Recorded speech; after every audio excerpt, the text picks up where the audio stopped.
আফগানিস্তানের পূর্বাঞ্চলে গভীর রাতে শক্তিশালী ভূমিকম্পে কুনার প্রদেশে নিহতের সংখ্যা লাফিয়ে বাড়ছে।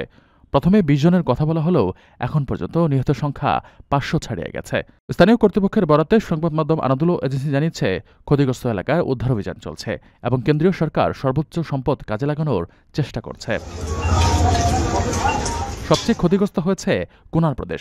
আফগান তথ্য মন্ত্রণালয় তুর্কি সংবাদ সংস্থা আনাদুলুকে জানিয়েছে, সেখানে অন্তত ৫০০ জনেরও অধিক নিহত এবং ১,০০০ জনেরও অধিক আহত হয়েছেন। যুক্তরাষ্ট্রের ভূতাত্ত্বিক জরিপ সংস্থা ইউএস জিওলজিক্যাল সার্ভে ইউএসজিএস জানিয়েছে, রিক্টার স্কেলে ভূমিকম্পটির মাত্রা ছিল ৬। জালালাবাদের পূর্ব উত্তর পূর্বে ২৭ কিলোমিটার দূরে এবং ভূগর্ভের ৮ কিলোমিটার গভীরে এর উৎপত্তি হয়। ইউএসজিএস আরও জানিয়েছে, প্রধান কম্পনের পর একই এলাকায় আরও দুটি আফটারশক আঘাত হানে, যার মাত্রা ছিল ৫.২। নানগারহার জনস্বাস্থ্য অধিদপ্তর জানিয়েছে, আহতদের স্থানীয় আঞ্চলিক হাসপাতালে নেওয়া হয়েছে। আফগানিস্তানের অন্তর্বর্তী সরকারের মুখপাত্র জাবিহুল্লাহ মুজাহিদ সামাজিক যোগাযোগ মাধ্যম এক্সে লিখেছেন, দুঃখজনকভাবে ভূমিকম্পে পূর্বাঞ্চলীয় প্রদেশে প্রাণহানি ও সম্পদের ক্ষতি হয়েছে।